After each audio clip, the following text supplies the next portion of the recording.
Sarah Bennett, a 32-year-old wife and mother, lived what appeared to be an ordinary life with her husband Mark and their two young children.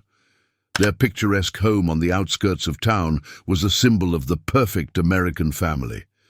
But behind closed doors, Sarah felt trapped in a life that had lost its passion.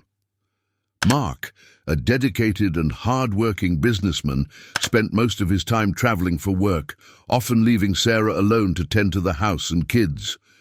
Over the years, their once vibrant marriage had faded into routine, their conversations reduced to schedules and mundane household tasks. Sarah longed for affection, for the kind of attention Mark no longer gave her. And it was this void that led her to a relationship she never saw coming. Tom Bennett, Mark's father, was a handsome, well-respected man in his late 50s. Widowed for several years, he carried an air of loneliness that mirrored Sarah's own. Though Tom often visited his son's family, it wasn't until Mark's frequent absences that Sarah and Tom began spending more time together. At first, it was innocent. A few shared glasses of wine after dinner, long conversations about life and loss. But there was something unspoken between them, a growing attraction that both knew was dangerous, but neither could resist. Tom's charm and confidence made Sarah feel alive in a way she hadn't felt in years. He listened to her in ways Mark never did, offering comfort and validation. The subtle touches during conversations, the lingering looks, they all built a tension that eventually erupted into something more. It was a late night in early June when their affair began. Mark had left on another business trip, leaving Sarah to host Tom for dinner as usual. The evening started like many before it, laughter, shared stories, a bottle of wine. But this time there was a shift. As the night wore on, the closeness between them became undeniable. What began as a gentle brush of hands quickly turned into an embrace, and before they knew it, they had crossed a line they could never come back from. The first kiss ignited a passion that neither Sarah nor Tom could control. In that moment, Sarah felt desired in a way she hadn't in years, and Tom, still grieving the loss of his wife, found solace in her. Their secret relationship took root that night, and from then on, their encounters became more frequent, more intense, and far more dangerous. As the affair progressed, they became experts at hiding their tracks. Tom would visit during Mark's business trips, under the guise of checking in on the house and helping with repairs. Neighbors who saw Tom at Sarah's house thought nothing of it. After all, he was family. But behind the friendly smiles and casual waves, a forbidden relationship was unfolding that threatened to destroy everything they held dear. Yet as thrilling as it was, Sarah knew deep down that this couldn't last. The guilt gnawed at her, but each time she tried to distance herself from Tom, he pulled her back in, reminding her how much they needed each other. Tom, confident in his ability to keep the affair a secret, refused to let her go, assuring her that no one would ever find out. For a while, Sarah believed him, lost in the excitement of their secret meetings. But as the weeks turned into months, the weight of their deception began to suffocate her. Every glance from a neighbor, every conversation with Mark, made her feel as if their secret was on the verge of being exposed. And yet, despite her growing paranoia, the pull of the affair was too strong for her to resist. She was caught between her desire for Tom and her fear of the consequences. Little did she know, this dangerous game they were playing was only just beginning, and the consequences would be far more deadly than she ever imagined. In the quiet town of Milford, the affair between Sarah and Tom was a ticking time bomb, one that would soon explode in ways no one could predict. The affair between Sarah and Tom deepened over the following months, but the thrill that once consumed them began to fade into a dangerous mix of fear and guilt. Sarah's life felt as though it was unraveling at the seams. Every secret meeting, every hidden glance across the dinner table when they were with family, weighed heavier on her conscience. The excitement was gone, replaced by a growing paranoia that anyone might uncover the truth. Tom, on the other hand, remained calm. He thrived on the secrecy, finding comfort in knowing he could keep their forbidden relationship hidden. He reassured Sarah that no one suspected a thing, that their carefully constructed facade was impenetrable. But Sarah's nerves were frayed. The once simple lies she told her husband had grown more complicated, more dangerous. Her anxiety became a constant presence, gnawing at her with every passing day. Mark, oblivious to the affair, sensed something was wrong. Sarah had become more distant, her once warm demeanor now cold and distracted. He would come home from work to find her staring out the window, lost in thought, or forgetting the simplest things. Concerned, he asked her if everything was all right, but she dismissed his worries with practiced ease, blaming her behavior on exhaustion and stress. Still, Mark couldn't shake the feeling that something deeper was wrong in their marriage. He began to watch her more closely, hoping to understand what was going on. As Sarah's guilt grew, so did her desire to end the affair. She knew it couldn't continue, not without tearing her family apart. One night, after another secret meeting with Tom, she made the decision to cut ties with him.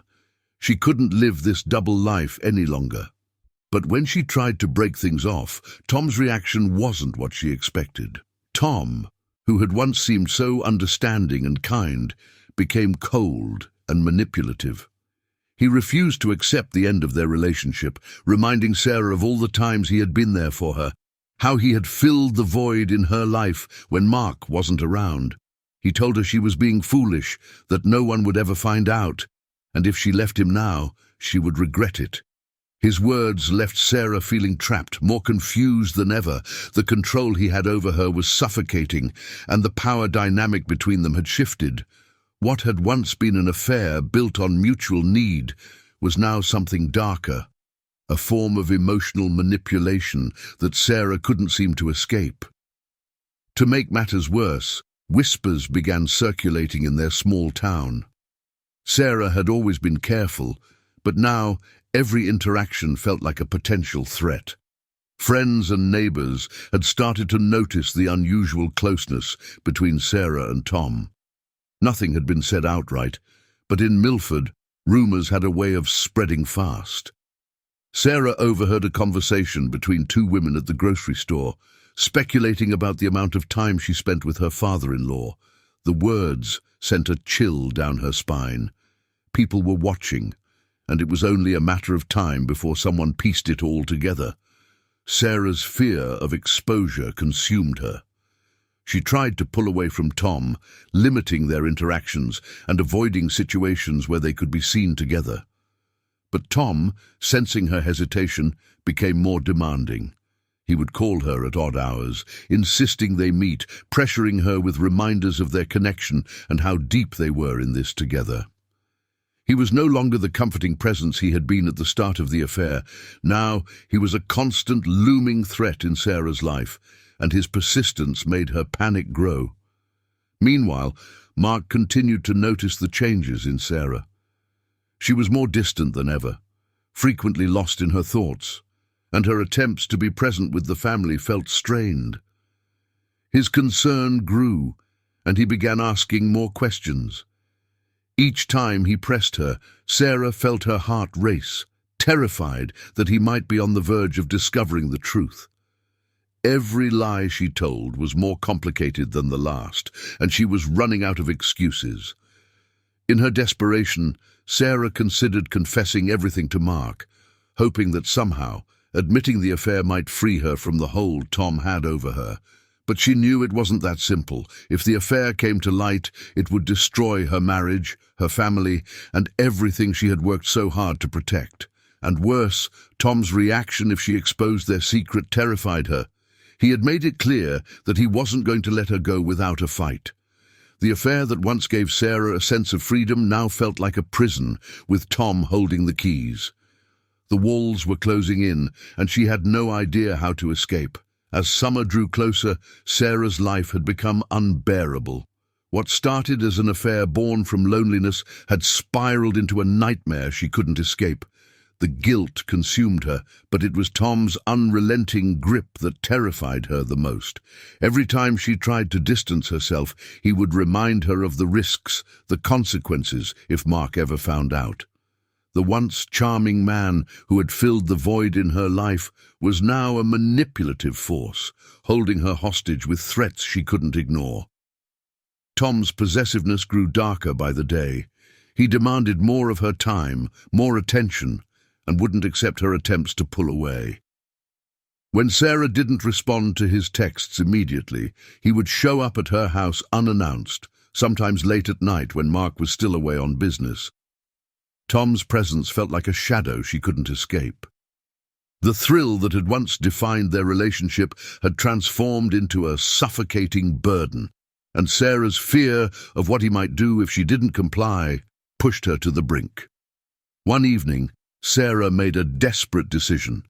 She could no longer live this way, constantly looking over her shoulder, terrified that someone would find out, or worse, that Tom might reveal their affair himself. She had to end it once and for all. With Mark away on another business trip, Sarah planned to meet Tom at his house, where she would break it off for good. She had rehearsed the conversation in her head over and over, convincing herself that this time it would work. She had no choice. The night was stormy, the wind howling through the trees as dark clouds blanketed the sky. Sarah drove to Tom's house with her heart pounding in her chest, her hands trembling on the steering wheel. The entire drive, she questioned whether she had the strength to go through with it, but she knew there was no other option. Tom had to let her go. When she arrived, Tom was waiting for her, his expression calm, yet there was an edge to his smile that made Sarah's skin crawl. He welcomed her inside, but Sarah wasted no time. She cut straight to the point, telling him that their relationship had to end, that it was over. She couldn't live this way anymore, and she needed to rebuild her life with Mark, but Tom didn't take it well. His calm demeanor quickly shifted to anger. He accused her of using him, of playing with his emotions. His voice rose, and the tension between them escalated rapidly. Sarah tried to reason with him, pleading for him to understand that it had to stop. But Tom wasn't listening. He grabbed her arm, pulling her closer, his grip tight and threatening. "You think you can just walk away?" he snarled, his eyes dark with fury. "You're not going anywhere, Sarah. You belong to me now." Panic surged through Sarah's veins as Tom's words sunk in. His hold on her tightened, and she could feel his breath hot against her skin. She tried to pull away, but Tom's strength overpowered her. The argument turned physical, with Sarah desperately pushing him, trying to escape his grasp. She screamed for him to let go, but Tom's anger only intensified. In the heat of the moment, Sarah grabbed a heavy glass vase from the table, swinging it wildly in a desperate attempt to free herself. It struck Tom's head with a sickening thud. For a brief second, time seemed to stop. Tom staggered backward, his hand reaching up to the wound as blood began to trickle down his face. He stumbled, his expression one of shock and disbelief, before collapsing onto the floor, motionless. Sarah stood frozen, her breath coming in short gasps. She dropped the vase, which shattered on the hardwood floor, the sound barely registering in her mind. Tom lay still, his chest no longer rising and falling. He was dead. The reality of what had just happened slammed into Sarah like a freight train. She had killed him. In a blind, desperate moment of fear, she had killed the man who had once been her confidant, her lover. She sank to the floor beside Tom's lifeless body, her hands shaking uncontrollably. Tears welled up in her eyes, but she couldn't cry. She couldn't breathe. Her mind was racing, trying to process what she had done. She didn't mean for it to end this way. It was supposed to be over. She had come to break things off, to finally end the affair. But now she was standing in the middle of a murder scene. There was no going back. Everything had spiraled out of control, and Sarah's world had collapsed in an instant. The storm outside raged on, the wind whipping through the trees, rain pounding against the windows as Sarah stared at Tom's body. She had to think. She had to figure out what to do, but all she could hear were his last words echoing in her mind. "You're not going anywhere." The minutes after Tom's death stretched into hours as Sarah sat frozen in disbelief, her mind a whirlwind of terror and disbelief. The storm outside mirrored the chaos inside the house, but all Sarah could focus on was the lifeless body of the man she once shared so many secrets with. Tom was dead, and now her life was unraveling faster than she could comprehend. She knew she had to act. The panic in her chest was suffocating, but there was no time to collapse under the weight of her guilt. She had to clean up the mess she had made. Her hands trembled as she rose to her feet, glancing around the room, searching for anything that could give her a plan. The shattered vase, the blood on the floor, it all needed to disappear. But no matter how much she tried to focus, her mind kept circling back to one fact. She had killed him. Sarah stumbled into the kitchen, grabbing towels and cleaning supplies, moving on autopilot. She wiped the blood from the floor, scrubbing at the stains that felt like they were seeping into her soul. But no matter how much she cleaned, she knew it wouldn't be enough. The evidence was everywhere. Her fingerprints, her DNA. There was no way to erase the fact that she had been there. The truth loomed over her like a dark cloud she couldn't escape. As she worked, her phone buzzed from the counter, startling her out of her daze. It was Mark, texting from his business trip to check in. He would be home soon. Sarah's heart raced as she stared at the screen. She had to think, she had to cover this up. There was no other option. Once the blood was cleaned and the room looked somewhat normal, Sarah moved to Tom's body, dread filling her every movement. She couldn't leave him here. Someone would find him. She needed to stage the scene to make it look like an accident. But as she knelt beside him, she realized just how heavy his body was.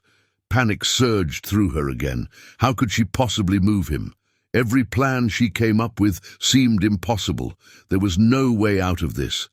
In a moment of frantic decision, Sarah dragged Tom's body to the garage, struggling with every step. The rain outside was still pouring, but she knew she had to move fast. She positioned his body near the car, leaving the garage door open to make it seem as though he had slipped and fallen on his way out. She hoped the scene would be convincing enough to buy her some time. When the adrenaline finally began to wear off, Sarah stood back, staring at the scene she had created. It wasn't perfect, far from it, but it was the best she could manage under the circumstances. Now all she could do was wait for the police to arrive, wait for the consequences to come crashing down. It wasn't long before the investigation began. Mark, devastated by his father's death, was in shock when he arrived home to the news. The police were called, and at first the scene seemed to support Sarah's story. The rain-soaked driveway, the open garage door, it all looked like a tragic accident. But as the days passed, small details began to emerge that raised questions. The police interviewed Sarah multiple times, and each time she could feel the pressure mounting. Her version of events became more inconsistent as her anxiety skyrocketed. Every question felt like a trap, every hesitation a sign that they suspected something more. The guilt gnawed at her, and though she tried to remain calm, her nerves were unraveling faster than she could control. Eventually, the cracks in her story became too large to ignore. The police found text messages between her and Tom, evidence of their affair. Phone records showed calls between them at odd hours. A neighbor even mentioned seeing Sarah at Tom's house the night he died. The picture of an accident began to crumble. One evening, after days of relentless questioning, Sarah was finally brought in for further interrogation. She could feel the walls closing in. The detectives laid out the evidence, the affair, the lies, the inconsistencies in her timeline. It was all too much. Her resolve broke. Through tears, Sarah confessed to the affair, but she claimed Tom's death had been an accident, a result of a heated argument that got out of control. She swore she never meant to kill him, that it had been a moment of blind panic, but her confession only sealed her fate. The town of Milford was rocked by the scandal. The once perfect wife and mother had been living a double life, and her betrayal led to murder. Sarah was charged with manslaughter, and the trial that followed tore her family apart. Mark, unable to comprehend the extent of her lies, filed for divorce and took custody of their children. The courtroom was filled with whispers, the town's dark secret laid bare for all to see. In the end, Sarah's desperate attempt to escape her affair had led to a tragedy none of them could have ever imagined. The life she had tried so hard to protect was shattered, and there was no escape from the consequences of her actions.